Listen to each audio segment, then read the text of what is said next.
అంటే భావస్తు రాణి జన్మాంతర సహృదాని అన్నాడు మహాకవి కాళిదాసు. అంటే పోయినసారి జన్మలో ఆ వాసనతో ఈ జన్మలో ఏ ఒక్కరిని ఇద్దరినో మనం పొందగలుగుతాం. కానీ ఇన్ని వేల కోట్ల మందిని ఒక కుటుంబంలో కలిపిన నాకు జన్మనిచ్చిన, నాకు ఇంత ధన్యమైన జన్మనిచ్చి నన్ను మీ అందరి గుండెల్లో ఆయన ప్రతిరూపంగా నిలిపిన విశ్వవిఖ్యాత నటు సార్వభౌమ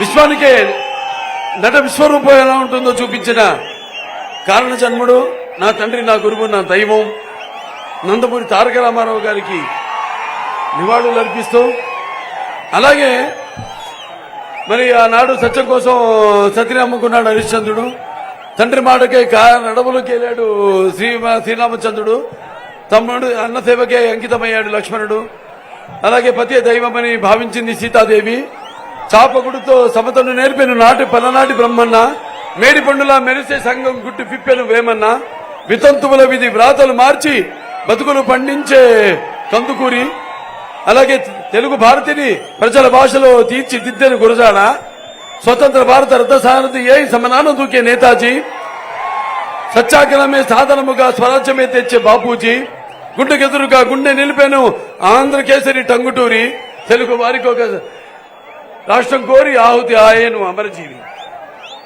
ఇది మనం చరిత్ర. ఇప్పుడున్న వాళ్ళలో చాలా మంది చూసుంటారు, కుర్రాళ్ళు ఉన్నారు ఇప్పుడు ఇక్కడ, మీరంతా నేర్చుకోవాలి, తెలుసుకోవాలి.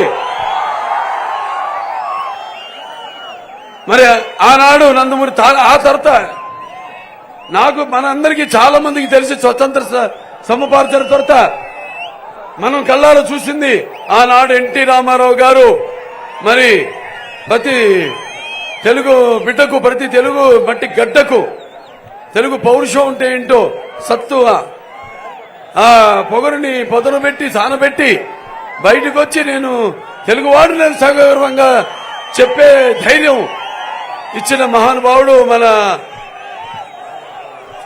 తెలుగు ఆరాధ్య దైవం నందమూరి తారక రామారావు గారు. మరి ఆనాడు చాలా మందికి రాజకీయాలంటే తెలిసినా అంత చురుకుగా ఉండేవారు కాదు, అసలు పట్టించుకునేవారు కాదు, చాలా మందికి తెలిసేది కాదు. అటువంటి నందమూరి తారక రామారావు గారు రాజకీయాల్లోకి వచ్చాక మరి ప్రతి ఒక్కరికి కూడా ఒక రాజకీయ చైతన్యం తీసుకొచ్చిన మహానుభావుడు నందమూరి తారక రామారావు గారు. మరి ఎంత ఆ తర్వాత తెలుగుదేశం పార్టీ ఎప్పుడు ఏ క్లిష్ట పరిస్థితుల్లో ఉన్నా కూడా ఆదుకునే సమాజమే దేవాలయం, ప్రజల దేవుళ్ళు, నేను దాంట్లో అర్చకుణ్ణి అని ప్రజల చేత దేవుడుగా కీర్తించబడ్డ ఆయనే సమాజమే దేవాలయం, ప్రజల దేవుళ్ళు, అందులో ఒక అని చాటు చెప్పిన మహానుభావుడు నందమూరి తారక రామారావు గారు. ఎందుకు చెప్పాల్సి వస్తుందంటే, ముందు ఇక్కడ కొత్త చెరువు ఆనాడు ప్రజాస్వామ్యం కూని చేయబడుతుంటే ఎన్టీ రామారావు గారిని పదవిచ్యుతుడిని చేసినప్పుడు రాష్ట్రమంతా ఒక విప్లవం చెలరేగింది. అందులో మొట్టమొదట కొత్త చెరువు నుంచి కొందరు వాళ్ళు ప్రాణార్పణ చేశారు ఆ ఉద్యమంలో. ముందుగా వాళ్ళందరూ కూడా నా ఘన నివాళి తెలియజేసుకుంటూ